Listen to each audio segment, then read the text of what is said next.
Good day, and thank you for standing by. Welcome to the Appian Second Quarter 2025 Earnings Conference Call.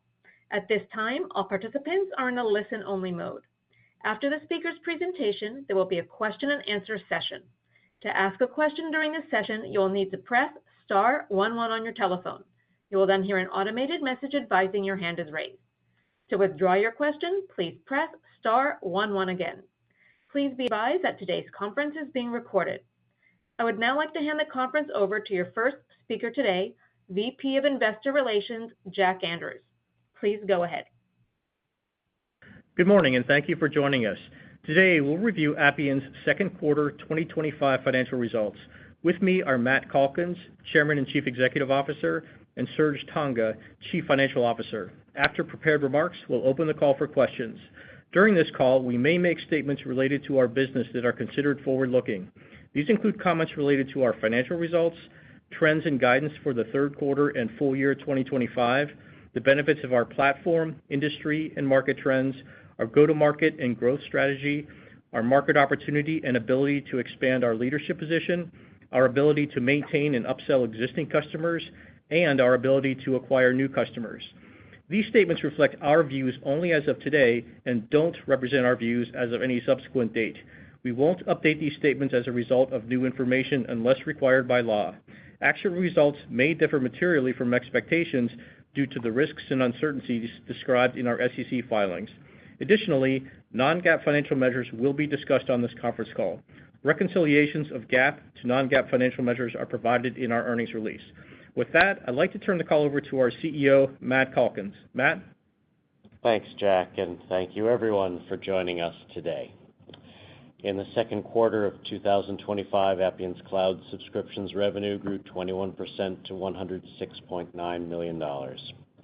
Subscriptions revenue grew 17% to $132.7 million. Total revenue grew 17% to $170.6 million. Adjusted EBITDA was $8.1 million. Last quarter, I shared two metrics that measure Appian's progress towards efficient growth. The first measures the productivity of our sales and marketing expenditure. In Q2, Appian's go-to-market productivity ratio was 3.3. You can see on slide 4 that's our 8th sequential quarterly increase, and I believe there's more upside ahead. Our weighted rule of 40, which expresses our strategic priorities by weighting cloud subscriptions revenue growth twice as much as adjusted EBITDA margin, was also up slightly to 31. We're pleased with our second quarter results. I'll briefly mention two reasons why they are good. First, the internal factor, our upmarket strategy is working. Powered by strong sales organization and execution, we're reaching the high-value transactions where Appian belongs. Second, the external factor, artificial intelligence. Our platform gives AI the things it needs, like data access, structure, guardrails, and tracking, so AI can solve complex business problems.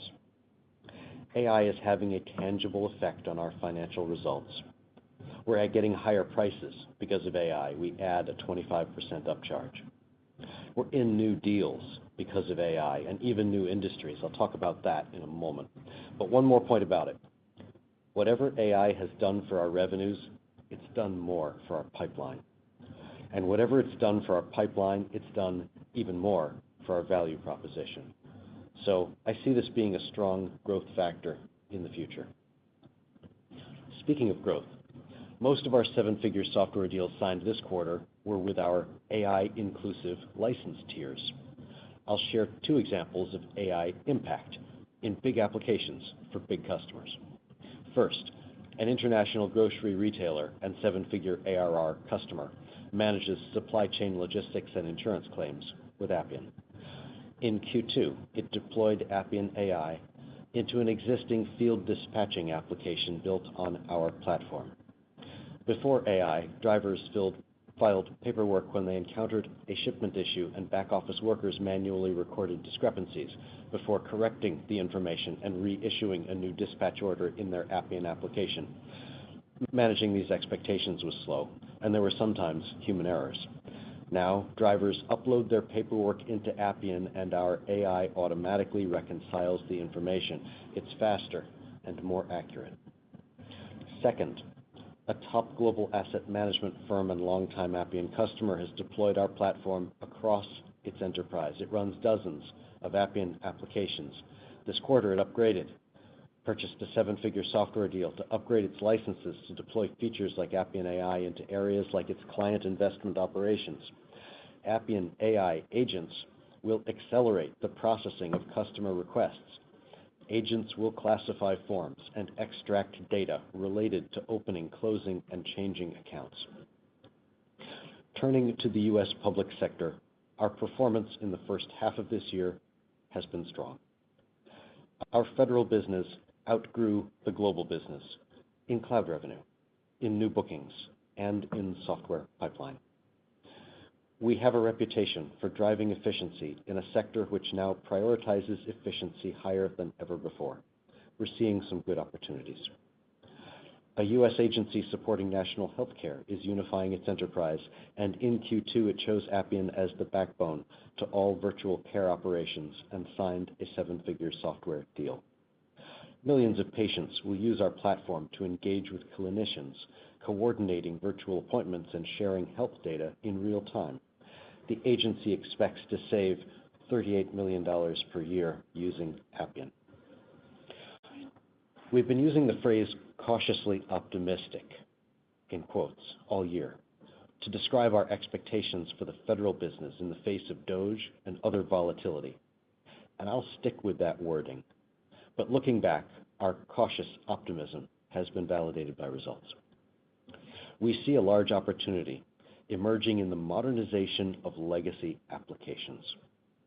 We've been modernizing applications for a decade already, but the industry is about to transform as AI lowers the cost of extracting old applications and translating them into a new format. Businesses modernize applications to reduce cost, eliminate technical debt, improve functionality, and unify silos. Let's start with an example. Aviva is a multinational insurer that consolidated 22 legacy call center systems into a single Appian application. They achieved 40% cost savings and the ability to service customers 9 times faster. Now that AI makes it easy to achieve modernization, the industry is set to grow. Modernization was the hottest topic on my latest customer tour, and generally, customers brought it up themselves. This industry is going to be big because each major organization, every major organization around the world, supports hundreds or even thousands of applications at great expense. And they would rather have fewer. And they wish they were better integrated. And they regret the data incongruity. And they worry about the long security perimeter. And they want to access them all in modern ways. And nobody likes silos.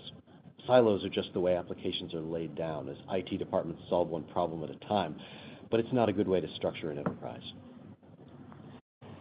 Appian brings 3 powerful advantages to the revitalized field of app modernization. First, our platform is a great destination for translated applications. It's full of powerful pre-written functionality. It's secure, reliable, enterprise grade. Second, recreating an application in Appian is a dialogue, not a delegation. We manage a multi-step dialogue between the designer and the AI. The AI presents the designer with proposals, like for the interface or the data structure, and the designer can modify them. When the designer is satisfied, the AI builds the new app. And even then, the app remains highly modifiable in Appian's process modeling interface. Third, Appian consolidates many applications into one. The modernization process is a unique opportunity to consolidate old applications into fewer new ones that offer the same functionality in a more coherent way. Last quarter, a customer asked me if we could translate 3,000 old applications. He didn't want us to give him 3,000 new ones. Appian is built to unify functionality and data into a combined application experience. I love this modernization market for its scale and universality, and also because Appian's advantages won't be easy for rivals to duplicate. Another example, a leading Spanish bank is running a large-scale modernization campaign to decommission inflexible technology. In Q2, it purchased thousands of Appian software licenses and became a new customer. It'll migrate all back-office workflows from legacy tools and consolidate them on our platform. We expect the bank will run core processes 30% faster and save millions of dollars annually with Appian. Last customer example, a prominent U.S. health insurer is undergoing a company-wide initiative to consolidate its tech stack and save $1 billion. It selected Appian 2 years ago to modernize its core applications and deployed a single application to unify its previously dispersed approval process for prescription fulfillments. In Q2, it signed a 7-figure software expansion deal to deploy Appian across its business, starting with Medicare and Medicaid enrollment. Finally, I have one personnel announcement. Last month, David Crozier joined Appian as our new Chief Marketing Officer. David holds a deep understanding of enterprise software and AI and brings decades of experience leading marketing teams and scaling operations globally. I'm excited for him to join our team. With that, I'll turn the floor over to Serge. Welcome, Serge. Thanks, Matt, and thank you everyone for joining us today. Since this is my first earnings call as Appian CFO, I want to take a moment to share my reasons for joining Appian and the opportunity I see ahead. First, our product is great, which is reflected in our strong retention rates. I have consistently heard from our customers that they are happy with Appian and want to find ways to do more with our platform. That satisfaction is a great foundational asset on which to build the company. Second, Appian's AI value proposition resonates in the market. Enterprises are wary of AI hype and want to deploy this technology in ways that are safe, compliant, and most importantly, generate tangible value. Appian's focus on deploying AI agents within a process achieves just that. Third, Appian is focused on efficiency, as evidenced by an impressive improvement in profitability over the past 18 months. Since joining, I've seen the work done behind the scenes to improve our processes, systems, and execution. We're building a strong foundation that will help us drive efficient growth going forward. Finally, and most importantly, Appian's culture deeply resonates with me. Appian's values are intensity and excellence, and those are also my personal values. This team is ambitious and wants to win, and I'm excited to be a part of it. Now let's turn to our Q2 results. Appian exceeded the guidance ranges we provided on our key metrics of cloud revenue, total revenue, and adjusted EBITDA. We had a strong quarter of new business signings due to continued momentum at the high end of the market and the AI demand, as Matt mentioned in his remarks. Cloud subscription revenue was $106.9 million, an increase of 21% year over year. Total subscription revenue was $132.7 million, an increase of 17% year over year. On a constant currency basis, total subscription revenue grew 14% year over year. Professional services revenue was $38 million, up 13% compared to the second quarter of 2024. As a reminder, services revenue can be variable quarter to quarter. Subscription revenue represented 78% of total revenue, compared to 77% in the year-ago period and 81% in the prior quarter. Total revenue was $170.6 million, an increase of 17% year over year. On a constant currency basis, total revenue grew 14% year over year. Our cloud subscription revenue retention rate was 111% as of June 30th, 2025, compared to 118% a year ago and 112% in the prior quarter. Our international operations contributed 38% of total revenue, unchanged from the year-ago period. Moving down the income statement, I will discuss our results on a non-GAAP basis unless otherwise noted. Gross margin was 75%, unchanged from the year-ago period, and down from 78% in the prior quarter. Our subscription gross margin was 87%, compared to 89% in both the year-ago period and prior quarter. Professional services gross margin was 33%, compared to 30% in both the year-ago period and prior quarter. Total operating expenses were $122.7 million, flat with $123.2 million in the year-ago period. Adjusted EBITDA was positive $8.1 million versus our guidance of -$5 to -$2 million, and compared to an adjusted EBITDA loss of $10.5 million in the year-ago period.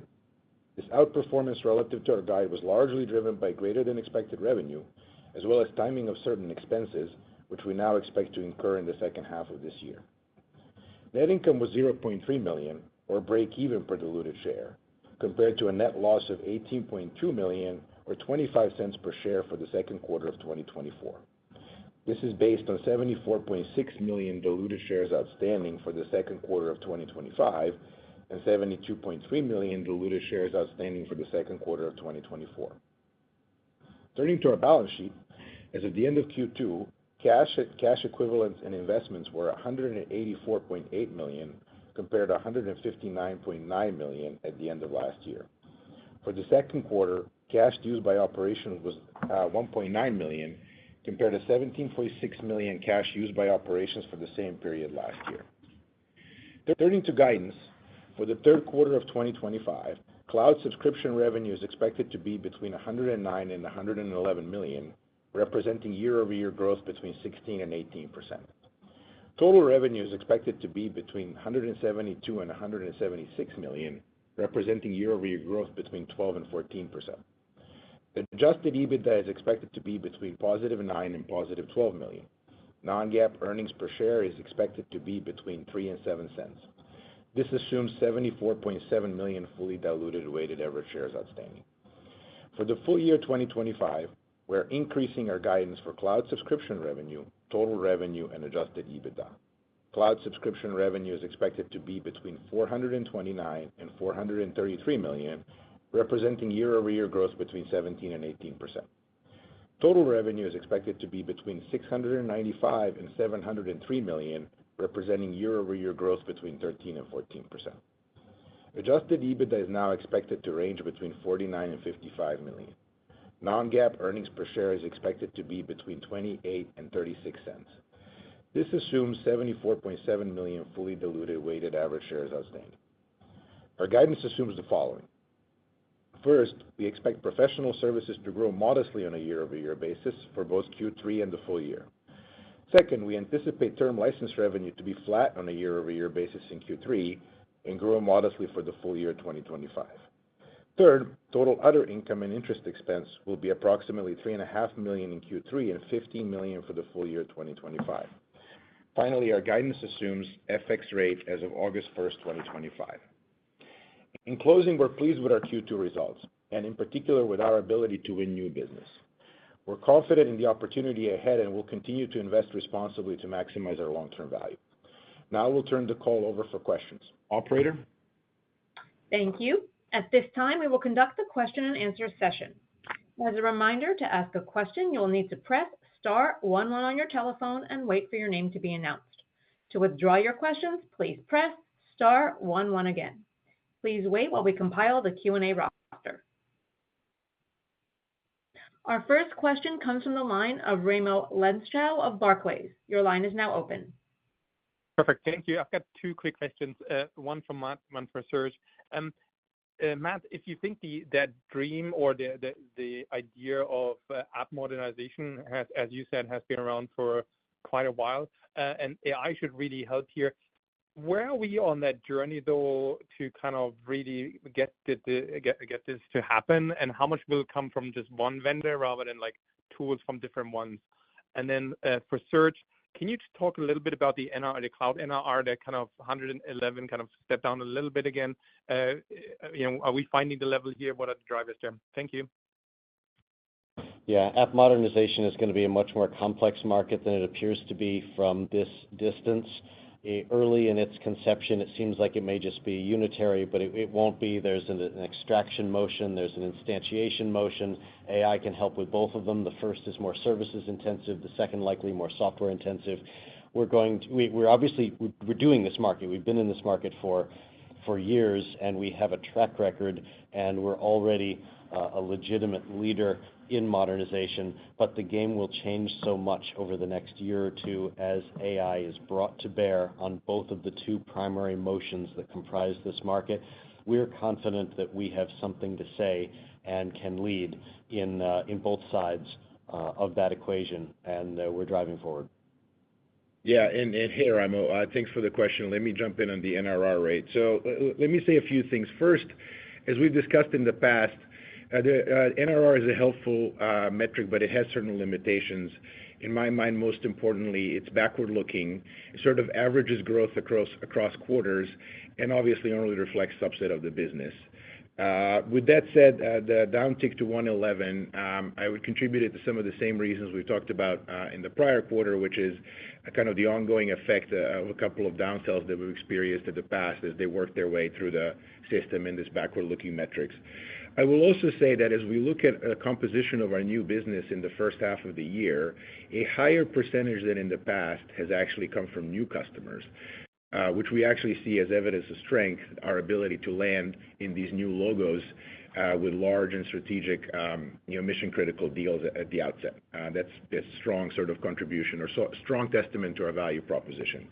And then you talked about sort of the metric bottoming out. You may have noticed that I did not mention in the script the range of 110 to 120% that we used to reference in the past. And that's not because anything has changed in the business. We remain very confident in our ability to grow with our existing customers, but we're not referencing that range because we don't actually run the company to achieve an NRR level.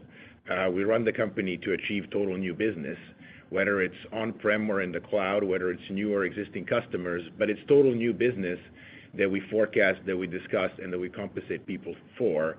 The NRR metric is an output, and we'll obviously continue reporting it, but it doesn't make sense to talk about the expected range because it's not actually how we run the business. Okay, perfect. That's fair. Thank you. Good luck. One moment for our next question. Our next question comes from the line of Keith Weiss of Morgan Stanley. Your line is now open. Excellent. Thank you guys for taking the question. Sitting in for Sanjit Singh this morning. I think this is similar to Raimo's question, but maybe a little bit more specific. So Matt, on the call, you talked about Appian's advantages that won't be easy for others to replicate in this market opportunity. But I think that's exactly what a lot of investors are worried about overall for software, but particularly for app development platforms and companies such as yourself, is that this view that generative AI, agentic computing, and these AI labs are going to be able to do more and more on a go-forward basis, automate more processes, and obviate a lot of legacy or existing vendors or even the SaaS layer altogether. Can you dig in a little bit on sort of what those advantages are that Appian holds that you think are going to prove true moats, right? That aren't going to be able to be replicated by just agentic AI or kind of what the AI labs are doing to help us get and help investors get a little bit more comfortable about durability, if you will. Yeah, absolutely, Keith, and thank you for the question. So I know a lot of people are worried about this, about how AI will be able to write applications, and they're concerned. They don't know how that's going to affect our market. But let me tell you, there are things that AI will absolutely not be doing. Appian comes with a built-out frame of functionality, and whether that's scalability or security quals or the ability to run on a mobile phone or all the features that come built in when you create an application in the center of our platform on the modeling environment, all of that comes with whatever app you put into our platform. And AI is not going to do that. AI is not going to write a hot failover, for example, so that if the app goes down in one location, it automatically starts up another location, a high availability kind of functionality. That's a perfect example of something you would never get out of AI. Also, AI wouldn't be merging 100 applications into one like we're talking about. But look, the competitive advantage isn't just against AI, it's against our competitors. And we find that the direct large company competitors have a platform that's inferior to ours. Porting an old app into JavaScript or Apex code is not as good as porting it into a platform like Appian's that's easy to introspect, modify, and comes built out with all these features. And the startups aren't going to have the credibility to be used in major circumstances. And from what I've seen, most of the modernization opportunities are major circumstances with hundreds or thousands of applications for worldwide famous organizations. They wouldn't be going with a startup. So there's either a platform problem with our directs, or a credibility problem with the startups. I think we've got a unique situation where we're large enough to be a credible player in this market, but also we've really invested in having a great process environment so that when you create an application on our platform, that's a fully featured, scalable, secure, reliable application in a way that our competitors and AI would be unable to construct. Keith, can I just also chime in because I'm new and I had some of the same questions and sort of an analogy that Matt uses was helpful to me. It's helpful to think of AI in the context of an application as an engine, but engine in and of itself doesn't accomplish enough or much. It needs a car to go places, and we are the provider of that in the context of security, safety, durability, accuracy, actually. And so that gives us confidence that gives us confidence that it won't change and that we have a durable advantage here. Yeah, like take our data fabric. It's an example, right? AI is not going to write a new data fabric that integrates all the data sources across the enterprise and automatically tunes your queries, or tunes it so that the queries that are asked most frequently get better performance. That's the kind of thing that you need a platform like Appian in order to do well. So I know there's a lot of imagination about what AI is going to be able to create, and AI will create a great engine, but as Serge says, and as we like to say, it's good to have the car with that engine.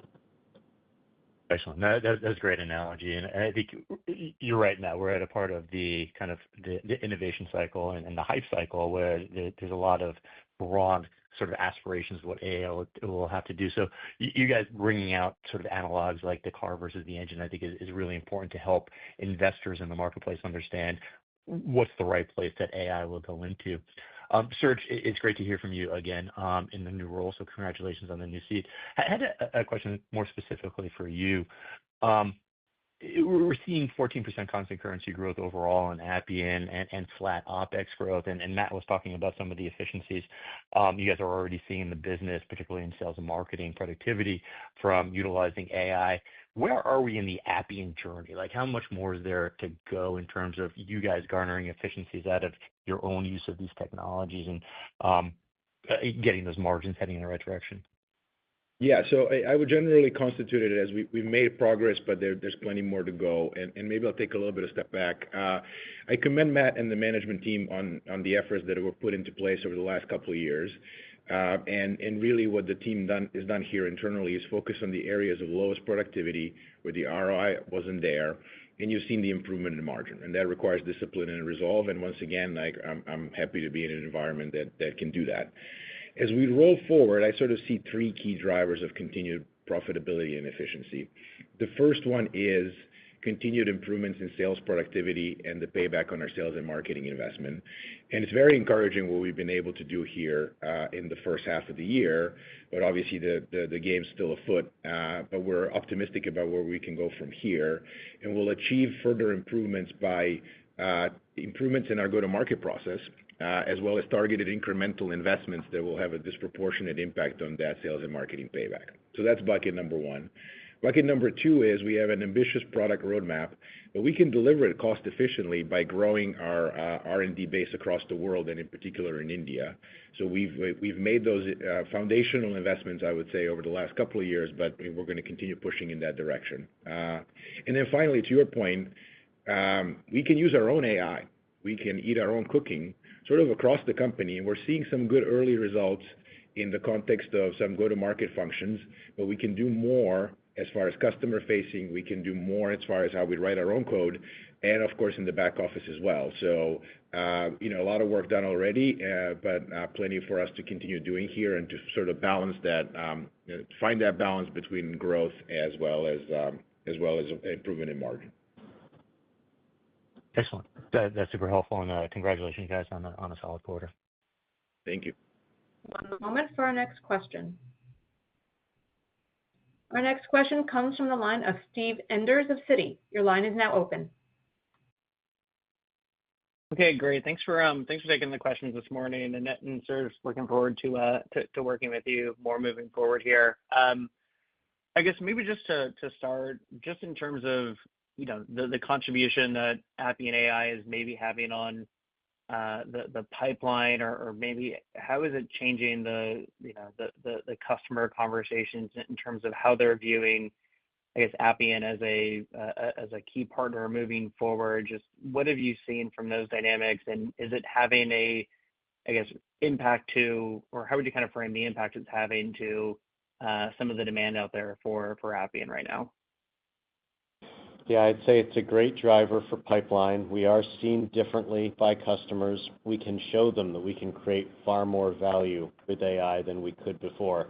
AI is a brilliant digital worker, and we've been selling digital workers for a decade or more within our process model, but now we've got the best digital worker ever, and we can demonstrate how much productivity that can add. Also, our case studies are accumulating, and we've got a lot of great things to say to each specific vertical industry. We could talk case studies, we could talk our performance record, we can talk expectations for each primary model that we frequently deploy of how much AI efficiency should be gained, how much time should be saved. We're showing that we understand better than others what can be done with AI in a practical sense, and it absolutely does change the conversation. So that's pipeline, that's bookings, that's revenue, and most importantly of all, and the precursor of all of that is its value proposition, which has changed meaningfully. Okay, that's great to hear. And then maybe just on the guide, it's pretty healthy raise here. I'm trying to understand, how much of that is maybe a bit of a change in the guidance philosophy, or the guide framework here, or is there some impact here from the change in FX rates? Can you just kind of help maybe walk through what's different today with the guide versus 90 days ago from the prior annual outlook? Yeah, I'll jump there. So no change in guidance philosophy or how we think internally, frankly, about our pipeline and our ability to close. Matt has been talking for the last couple of quarters about the changes that we've seen this year in the macro environment, and obviously some of the uncertainty that we have related to DOGE. Although we're happy with our performance, no need to change sort of the tone or the philosophy behind the guide at this point. It still feels a little premature. On FX specifically, what I would tell you, we as we've done this time around, as a general practice, we use current FX rates when we provide guidance. And we don't forecast where FX goes from wherever they are at that current moment. And if you look 90 days ago in early May, much of the dollar decline, which is beneficial to our revenue, had actually already played out.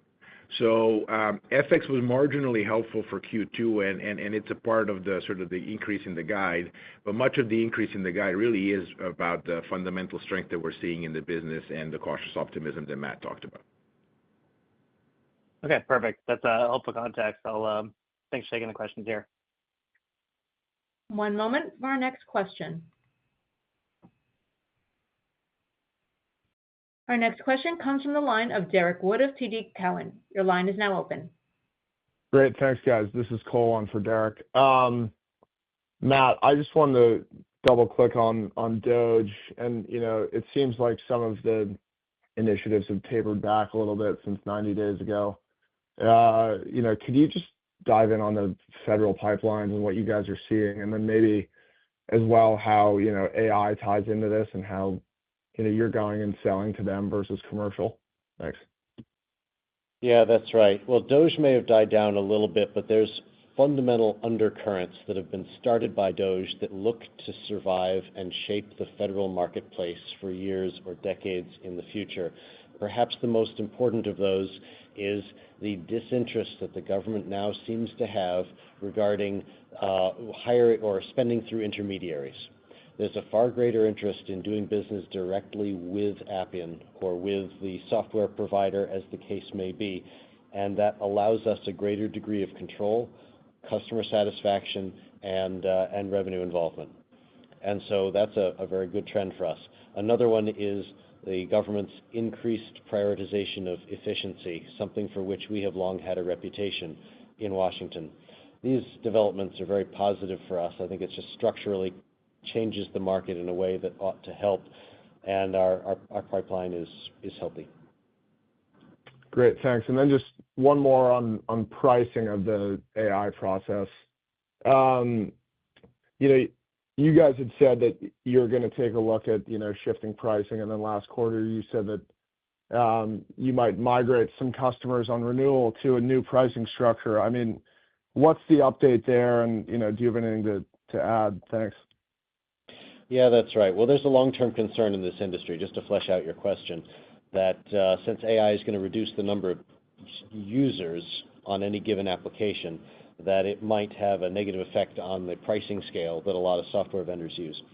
We sometimes price by users, but not always. We have a number of different pricing models. So it could be by user or flat app or all you can eat or consumption model. We do a lot of different styles of pricing, and it differs by region as well. And so we see the same problem. We're relying more on our other pricing methods, and we're doing a careful conversion, so kind of a migration internally away from seat-based pricing and toward a kind of consumption model. But that's a very deliberate, cautious, and gradual migration. And we don't need to make any sudden moves because we have a set of pricing models that we can rely on. And maybe just I'll also chime in to say that a pricing model is ultimately just a way to get value. And we're very confident in our value, and frankly, our customers see it as well. And leaving pricing models aside, we've been increasing prices successfully, just apples to apples, not new functionality, for multiple years now. And that ultimately tells us that our value proposition is strong and that we'll be able to get our fair share of the value we create going forward as well. Helpful. Thanks, guys. One moment for our next question.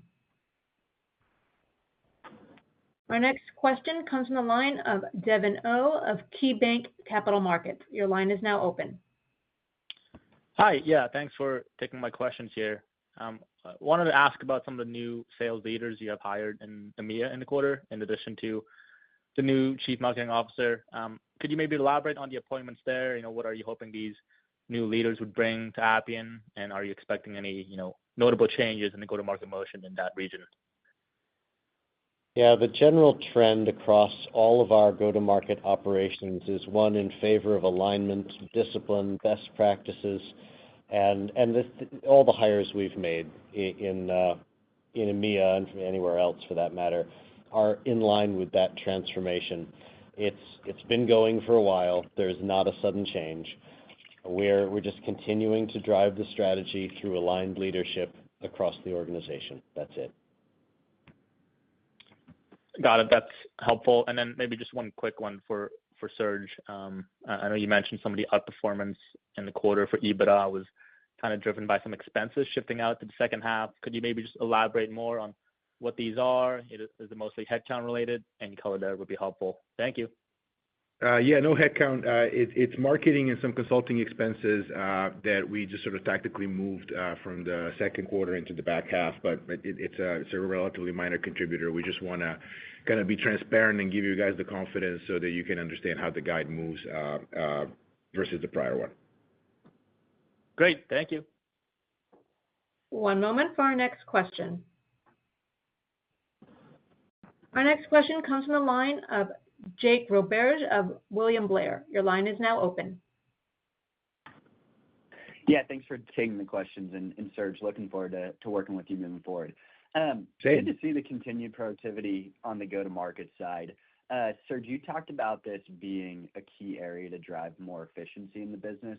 As you've looked at things, can you talk about what's worked for the company thus far and where you think some of the low-hanging fruit is moving forward? And then are you starting to see your new AI solutions help drive faster decisions from customers, just given the ROI for them might be a little bit clearer as you're going to market with those? Yeah, so a few things. And by the way, thank you. Looking forward to working together as well. So again, if you look at the rearview mirror, we've removed some of the least productive areas of investment and channels, and that sort of helps productivity sort of in a mathematical way, in that it raises the average of the rest. And that's helpful because it saves money, but it's not sort of what's going to drive the business going forward. And what we've seen, however, over the last couple of quarters, and in particular in Q2, is improvements in productivity driven by better execution and our move-up market. We're seeing bigger deals. We are seeing more strategic deals, and that comes from our ability to take our great product, our strong relationships, and marry them with improved execution and just get better outcomes. And honestly, it's my first quarter here, and I was impressed with some of the deals we've been able to get in from the perspective of size, duration, names, structure. And I think, again, that speaks to the sort of the latent opportunity that we have here to monetize with our customers over time. And so you should expect us to see more than that in the context of improving productivity, improving process. Some of the leadership changes are going to keep helping with that front as well. And the way that fits into the overall model is just, the better the productivity, the more you can grow revenue while expanding margins at the same time. And so, again, early days, no victory to declare here, but some pretty positive signals. Okay, that's helpful. And then can you just double-click on what you're seeing with your public sector business? Things seem to be progressing really well thus far this year. But as we head into the third quarter, could you just talk about how conversations with customers are going, just given the larger Q3 buying cycle there?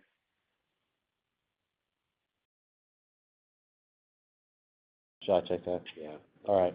Well, I'll say that we're in healthy conversations and that we're pleased with the way the behavior of the federal government has changed in its priorities and its buying patterns. But beyond, I think that's all I can add. Very helpful. Thank you. I am showing no further questions at this time. Thank you for your participation in today's conference. This concludes the program. You may now disconnect.